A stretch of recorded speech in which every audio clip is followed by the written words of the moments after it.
Good morning and welcome to the Morning Scoop for Wednesday, January 20th. This is your daily Buckeye fix. I'm Tom Orr. The Minnesota game is in 225 days, the game against Michigan in 311 days. As we're turning the corner from the 2020 season into 2021, the show is going to be touched a little bit about on both of those years. My guest is Buckeye Scoop's X's and O's guru, Ross Fulton. We've already talked about what went wrong with the Ohio State defense in the national championship game and what it will mean next fall. Now we're going to look at the offense. Ross, this should at least be a little more fun for Ohio State fans, I guess.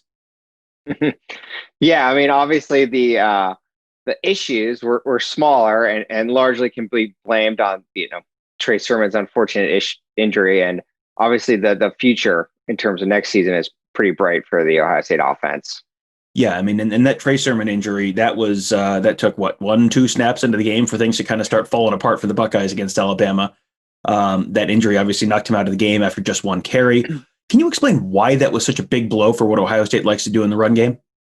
Yeah, I mean, at this point, Ohio State has developed into essentially almost exclusively being a wide zone and mid zone, which is just a variation of wide zone stretch team. And that's not unusual. Teams that run it well, do that almost exclusively.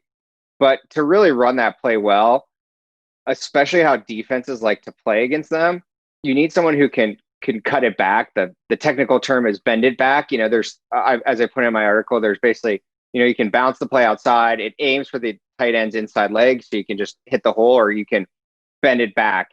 And a lot of Ohio State's success the last 2 years has come from J.K. Dobbins doing that, and then part of the reason the run game didn't really fully get going until the Northwestern game is then Trey Sermon finally got comfortable cutting those back, and then they were then again without Trey Sermon and Mine Williams, who's also shown an ability to do that some, but lost their ability to do that. And so, there were cutback lanes available against Alabama. And by not being able to hit those, it put Ohio State behind the chains a lot. It allowed Alabama to change their defensive game plan and approach to Ohio State.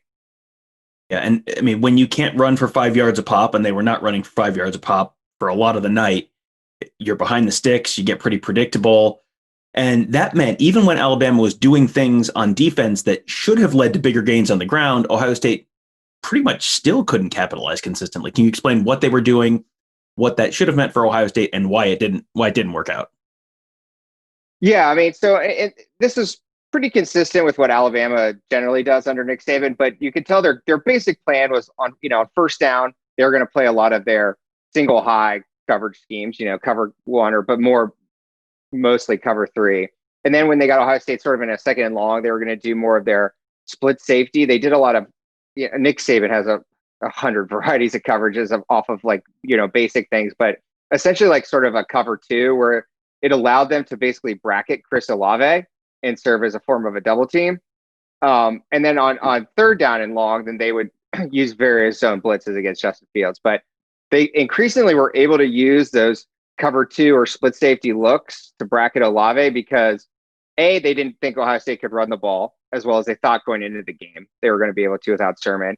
And B, as you said, Ohio State would end up in 2nd and 7, or, they play split safety and the holes were there. The running master T just was missing them. And so it just played into their strategy. So they were increasingly able to use that split safety coverage. And so, the issues just compounded upon themselves, or, Ohio State, not that they obviously moved the football fairly well, but it put a lot on the passing game and a lot on, gave the advantage to Alabama in terms of being able to really mix in pass first coverage schemes. Well, and you mentioned there the holes being there and just not being able to hit them, not being able to execute the play, even if the play was there. That happened in the passing game too. I mean, you highlighted a couple plays where the scheme had sort of set up a big play potentially, and Justin Fields just couldn't connect on a pass. So can you sort of explain what they were doing to set those plays up and how they were getting guys open even if they didn't connect on them? Yeah, I mean, obviously, probably the most memorable example was that first down overthrow of Garrett Wilson in the end zone, where that was essentially a one-man route. It was off of a play action off of duo, which is the run play they had used the series before to score a touchdown. And Wilson got himself open and Fields missed it. And obviously in a game where you're missing your tailback and you're defense can't stop anything or anyone. It puts a lot on your offense. You can't miss those opportunities. But Ohio State, to deal with that too high bracket type of coverage, they were doing a lot of, they'd run several receivers off and then try to get Wilson or Olave open sort of underneath them on like in breaking routes or comebacks, and those were there. But and Fields hit some of them, but he was sped up enough by the pressure. And again, obviously you're in, it's easier to play offense as a quarterback and for everyone else when you're running the football well and you're ahead of the chains and, things are rolling downhill. And so, there's a lot of pressure on him. They got enough. I thought the offensive line picked up the, Alabama blitz schemes fairly well, but there's just like enough pressure in his face and perhaps also with his injury that he just was a little sped up. And so there were just a few times where he missed, guys breaking open, or, I pointed out in my article, the one play where Alabama ran the guy off the field and they actually ended up with only 10 men on the field. Like Olave was streaking wide open down the field and he just missed it. So, just enough mistakes that when you have to score basically every possession to keep up, they just couldn't do it. Yeah, and when you have to be perfect to keep up, perfection is a pretty hard standard to hit. So understandable to fall a little bit short. Now, moving forward, as I'm sure people are ready to turn the page towards 2021 and not think about the Alabama game anymore for a little while. Some good news in the last couple of days. I mean, Thayer Munford is back. So Ohio State has 3 returning starters up front, including both tackles. To you, where does that make the biggest impact in terms of what they may try and do on offense next fall? Whether that's opens things up in terms of pass pro, whether that's allows them to do some different stuff on the ground. Like where does that have the biggest impact for what they might try to do on offense next year? Yeah, I think it lets them run their Ryan Day's idealized offense, if you will, run the football like we were just talking about with Stretch. I mean, they're both, great at running that. They love running behind Munford. And then, be able to throw the football down the field. It doesn't put any constraints on their ability to do some of those deep play action drop back passes, worrying about the offensive line, because they should be, going into the season, perhaps the best offensive line in the country. Now, is there a running back to you who fits what they like to do best? I mean, you've got guys on the roster. You've got Master Teague, Marcus Crowley, Mayan Williams, Steele Chambers. You got Travion Henderson and Evan Pryor coming in, and obviously you haven't seen those guys yet. But is there someone out of that group or a type of runner out of that group who you think might be the best fit for what Day probably wants to do on the ground next year? Yeah, and putting the incoming freshmen aside, just because I haven't seen them, really play. As I mentioned earlier, I do think Mayan Williams, for being a bigger guy, has good feet in the hole, and it has shown some ability to cut back. Crowley, obviously, I kind of give him a pass because he was literally playing his first reps of the season in the national championship game. But to me, the fact that they did that told me that they didn't necessarily trust Master Teague either to be able to cut those plays back. And it makes for an interesting situation where, Teague obviously has been pretty successful in terms of, he's gained quite a few yards for Ohio State at this point, but he really isn't a great fit for this run game system. I mean, he'd be more someone that you'd want to put, in sort of like a old school I formation and run like power plays right downhill. Like when he runs stretch, he can, if the hole's there, he'll turn it, plant and cut upfield, and he'll get yards because he's big and strong, but he just doesn't really have that cutback ability. And so it'll be interesting. I think that if to the extent they want to continue to play Teague, I think that they should rework their run game to feature more like gap blocking plays. But if they want to base so heavily out of wide zone, then I think, it's going to open opportunities for someone like a Williams or Crowley, or even, the incoming freshman, if they can live up to the recruiting rankings.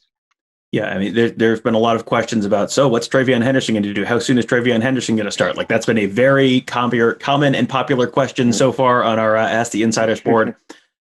There are a lot of people inside that program that are going to tell you Marcus Crowley is something special, and he had a slow and bad recovery from that knee injury that he suffered in 2019.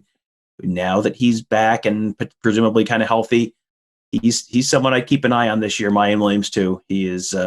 Both of those guys seem like they might be the kind of guys who can really make an impact this fall. So just file that away for later. A couple other guys coming back this fall: Chris Olave, Jeremy Ruckert. They both announced on Monday they were going to be coming back. And I think you could make an argument Jeremy Ruckert was the biggest in terms of the possible drop off from that person to the second best of all the guys who returned so far. I mean, if you take him and Luke Farrell and Jake Hausman off the team, that's your top three tight ends, and it's like you got basically no experience coming back. So Ruckert coming back is huge. Olave, I probably don't need to explain to you, anyone listening to this podcast, what Chris Olave means to this team. So my expectation is you're probably going to see more three wide, 11 personnel where you've got one running back, one tight end, and three wide receivers on the field.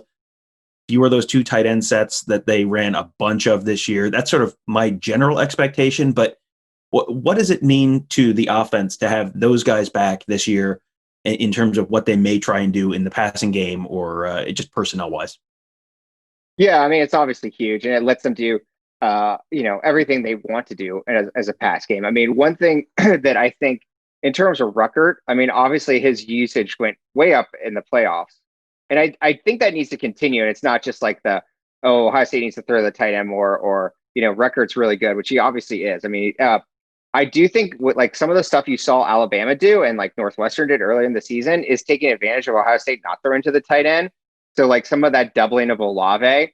So the one early big pass play down the field to Ruckert, they had a linebacker on him because they basically were counting on Ohio State not throwing to the tight end. So I do think that they do, beyond just like the sort of the message board, Ohio State never throws to the tight end. I do think there are strategic reasons and personnel reasons to do so next year. And I would expect Ruckert to probably be the third leading receiver on the team in terms of catches.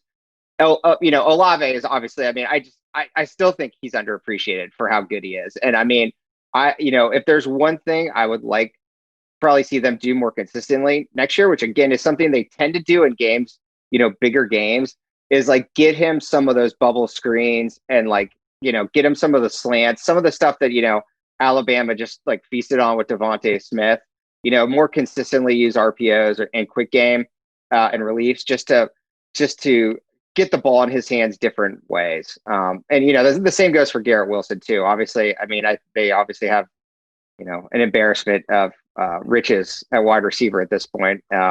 So, between those two and JSN to start with, I think and then Ruckert to your 11 personnel. I mean, those are the four guys that I would expect to be the leading receivers next year. So, okay, we've talked about what they like to do on the run game, talked about what you want to see in the pass game. This is perhaps an extremely unfair question because the returning quarterbacks have a grand total of 0 complete career pass attempts at the college level. No Gunnar Hoke, no Justin Fields next year. So just the two freshmen from this year, Jack Miller and CJ Stroud, true freshman Kyle McCord coming in this year. Is there one of those guys who you think fits what you would like to see them do this fall better than the others? Or is this, they have recruited very well to this system and they're all three fits? Like, is there someone that you think would be the best fit of all based on what you're looking for them to do this fall? I mean, it's hard. I mean, I think all three can fit in different ways. I guess I would say, and this is largely not based on what I've seen, but I would assume that CJ Stroud is probably is the leader in the clubhouse at this point, just because he seemed to be pretty clearly the number 2. And, we saw against Michigan State, he has the mobility to be able to move. I think, frankly, that, another thing, I think they can take advantage of the fact that they have a little bit more depth at the quarterback position to involve him a little bit more in the run game more consistently next year. Obviously I think there was good reasons to try to protect Justin Fields this year, but I do think, to the extent you can do that, that obviously always adds to your offense. And, in terms of Kyle McCord, I mean, even though none of the guys have thrown a pass, obviously having a full year of practice or, obviously as much as this year could provide that normal year of practice still makes a big difference. That said, I think at this point they're finally in a position where they have lots of good options to choose from. And I think Bill Conley, who does the SP Plus advanced stats, has shown that basically the best judge or predictor of how good an offense is going to be in a season is how much returning wide receiver production a team has coming back. And so by that metric, I mean, Ohio State's in very good shape, regardless of who plays quarterback. Yeah, this is going to be a really interesting quarterback battle. First quarterback, I mean, real true quarterback battle. It feels like since the spring of 2018 when it was Dwayne Haskins and Joe Burrow, and we were watching practice every day and thinking, okay, who's it going to be? And this guy may be a little bit ahead, this guy may be a little bit ahead, and it worked out both okay for both of those guys, I would say, at the college level, and both ended up first round draft picks. So it'll be another interesting year to watch Ohio State spring football practice and all through the summer and then heading into the fall. And you can do all of that at BuckeyeScoop.com. We will have our team of insiders hard at work all year following the quarterback battle and all the other stuff that goes along with a Ohio State football season.